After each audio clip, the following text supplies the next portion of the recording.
Hump-Day Hangout. I'm Alice. I'm Melissa, and on today's show we have three academics lined up. First off, we have Dr. Katherine Kent, who is a public health nutritionist who has recently done research on infant squeeze pouches. Next up, we have Daniel Coleman, who is a freshwater ecologist who works for the Department of Climate Change, and he will be talking about the impact of water on our ecosystem. And finally, you can listen to Clare Rushton as she talks about her 3-minute thesis in the field of psychology. Now let's head over to Skyla, who is currently talking to Dr. Katherine Kent. I'm here with Dr. Katherine Kent, a public health nutritionist from the School of Medical, Indigenous and Health Sciences. Dr. Katherine, you've been doing some research on baby food pouches actually being purchased in high numbers by older kids and teens. Could you tell me a little bit about that? Yeah, thank you so much for having me. So our research is Australia First research that's been conducted here at the University of Wollongong, but I'm also working in partnership with researchers from Western Sydney University and University of Tasmania. We've conducted a survey into infant squeeze pouches. So I'm sure if you've gone to the supermarket, you've seen that baby food aisle and it's filled with those squeezy pouches. The squeezy pouches are unfortunately not very healthy for kids. We know that from published evidence that they have higher amounts of salt and sugar than if a parent was to make the food at home in their own kitchen. So our study has found that kids are consuming these really frequently, and it's not just infants. So primarily we would think these squeezy pouches would be for babies who are needing really soft purees as they're being weaned off their formula or their mother's milk. But what we've actually found is that really high numbers of younger kids and older kids and even teenagers are consuming food from squeeze pouches, which is really surprising for us because we think they're baby foods, but actually we're now realising they're being consumed in huge numbers. Up to a third of teenagers are eating these products, which we thought was really surprising. Yeah, that's a pretty big number, and yeah, that's kind of crazy. Why do you think teenagers and older kids are reaching for those squeeze pouches? So we actually asked parents why they're using these products with their kids, and the reasons are really varied. Some parents think they're really convenient options, so that they might use them for feeding their kids on the go or having them in their handbag just in case their kid's having a bit of a fussy moment and needs a snack. We also know that kids really like the taste of these products because they're quite high in sugars and salts. They're really palatable, so we know that kids are interested in eating these products. But on the other hand, some parents don't like them at all. So some parents feel that they have to use them in an emergency type situation or when they're travelling, but they're really worried about the cost of them because they can be expensive, and others are very concerned about the use of single-use plastics. Yeah, that's a good point. I didn't even think about plastics. Yeah. So that sustainability angle is a really big concern for some parents, and I think is going to be really a big problem going forward given the really high number of kids that are eating these foods and how frequently they're eating these foods. It's a big surprise for our study. Yeah. What do you think these kids are missing out on nutritionally if they're kind of reaching for these pouches all the time? Yeah, so it does depend on the age range that we're talking about. Infants are unfortunately missing out on really key micronutrients that can be found in whole foods and in family foods. We know that older kids might not be missing out on other nutrients, so these foods might actually be providing good nutrients into their diet, especially if they're eating like a dairy-based yogurt pouch. We know that that can provide some really important nutrients like protein and calcium into kids' diets. And older children as well, adolescents, really need to eat a lot of calcium and dairy because that's a critical time for bone development. So we're not sure exactly what the nutritional implications are for all kids eating these products. It's probably more concerning for infants and less concerning for adolescents, but we actually need some further evidence to show that. Yeah, right. That's really interesting because the pouches are for infants and babies. Yeah. And so at the moment, there's a government inquiry into infant squeeze pouches. So what that means is that the Australian government is currently interested in updating its policies around infant foods. What this means is that they think that infant squeeze pouches might need clearer front of pack labelling, and in particular, they might want to be limiting the claims that our food industry can make on the front of pack label. And what I mean by that is they might actually, the pouches might say no added sugar, but these products are still high in sugar. So that the government might be wanting to restrict that ability of the marketing of those products. And they might also be trying to make policies that govern the nutrition of these products. They might have to meet new standards for nutrition. So at the moment, our evidence is being submitted to this government inquiry to provide a voice for parents. We're trying to tell the government this is what parents think about these products and this is how often kids are eating them.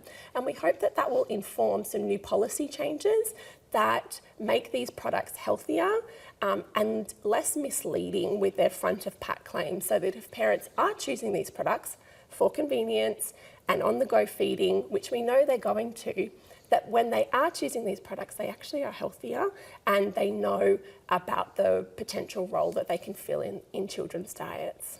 Yeah, cool. Are there any other changes or solutions other than policy that you think could make a difference in this issue?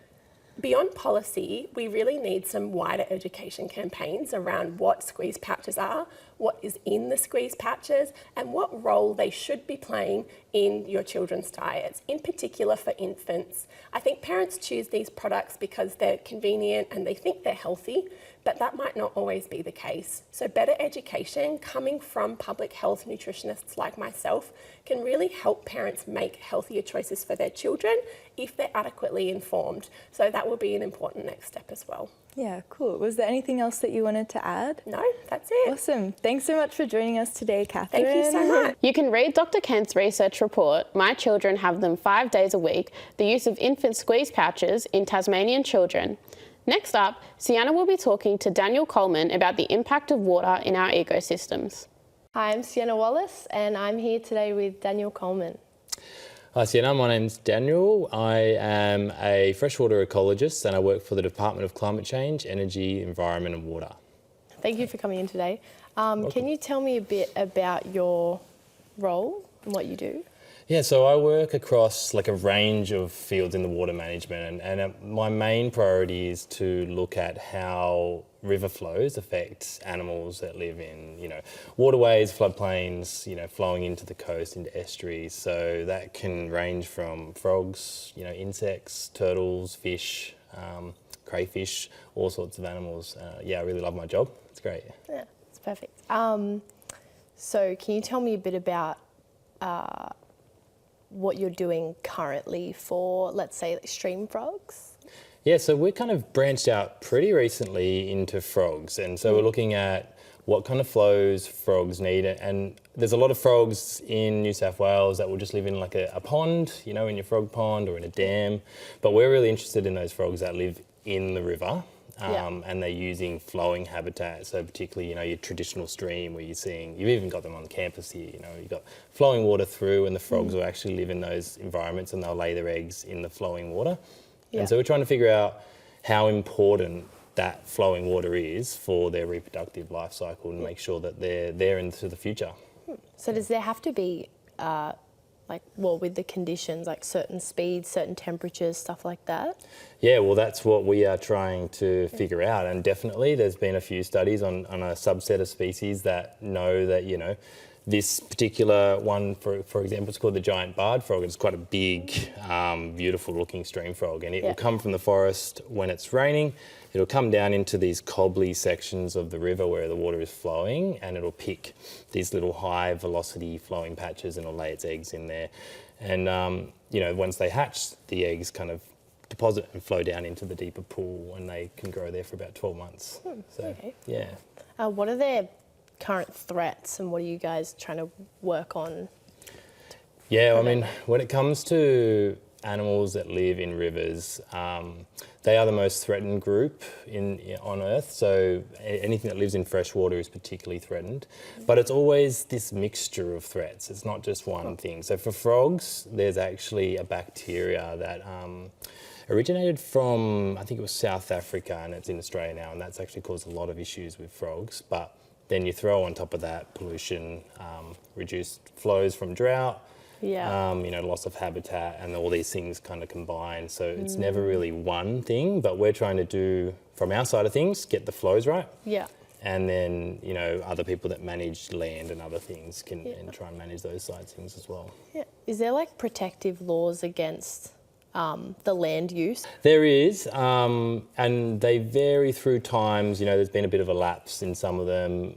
People do violate them, and it's often quite hard to enforce. But generally, there's rules around how close you can clear land to a river, and certain things you've got to do to manage the land. And the same with water. It's like, so that's our role, is to try and advise the government on how much water to leave in the river for frogs. Fish, other things like that. Yeah. Keep that going, because I mean, if they're gone, then we're gone, right?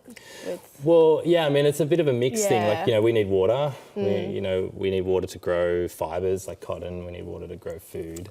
But it's about getting that balance so everything has a chance. And water is very valuable in Australia because we're quite a dry continent, so it's a we battle. are, hey. Yeah. Yeah. Do you think it's gotten worse recently, the droughts over the last few years?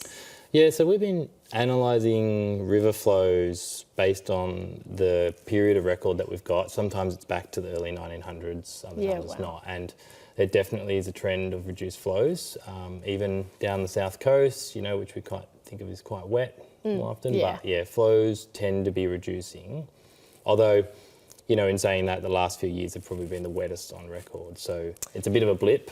But long-term trends are declining generally, It's strange, we had a few floods. Was that, did that have a negative impact when it was like too much water and it like disrupted? Floods are there's these disturbances in ecosystems which can be detrimental. The right amount of disturbance is really good. So if you have an ecosystem that never gets disturbed, you actually have like one or two species that just dominate. So having those disturbances gives the other ones a chance to come in and fill spots. But those floods were pretty severe and they did cause quite a lot of damage. It seems like most of the animals have been okay. It's surprising platypus and turtles show up again and you think, where were they hiding during those big events? But the environment's pretty resilient if you give it a chance. That's like hopeful when it comes back. Could you tell me a bit about the platypus being reintroduced into was it Symbio? So that's the Royal National Park, which is near Symbio, right near it. And Symbio's got plans to release some stuff into the Royal National Park as well. But I think it was around 2 years ago they had some captive bred platypus and some platypus from the wild that they reintroduced into the Hacking River in the Royal National Park. And they hadn't been seen there for, I'm not sure if it was a century or 50 years. I think it was around a century. Wow. And the Royal National Park's, I think, the second oldest national park in the world, so it's quite an old park. I did not know that. Yeah, it's very, very old. Wow. And so they've released them there, and last spring they found pups, or baby platypus, so it's pretty good. They're doing okay. Yeah. Oh, that's amazing. With do you often have to reintroduce amphibians and stuff into the streams and? It is a very common practice and getting more and more common. So we worked with Taronga Zoo recently, who have captive bred a frog, a stream breeding frog like we were talking about earlier, and they've released it in the Tamworth region. Yeah. And so we're working with them to monitor whether it's persisting and whether it's spreading and doing okay.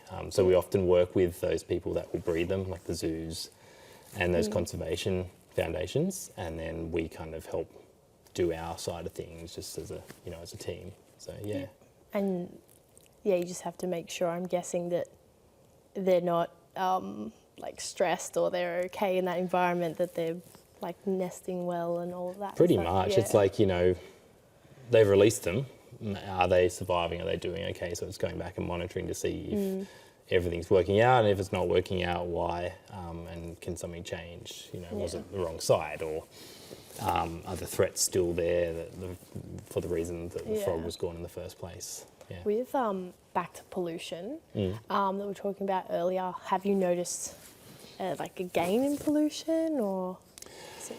I don't do a lot on pollution per se, but there has been kind of mixed outcomes in Australia at least. So there actually was a lot of land clearing previously, and the east coast of Australia is actually reforested quite a bit, which is good. Oh, that's very good, yeah. But on the flip side, there is these new pollutants that we didn't really know about before, and it's those, even like the chemicals in our prescription medicines, and so antidepressants and cocaine and other things are showing up in invertebrates in the river.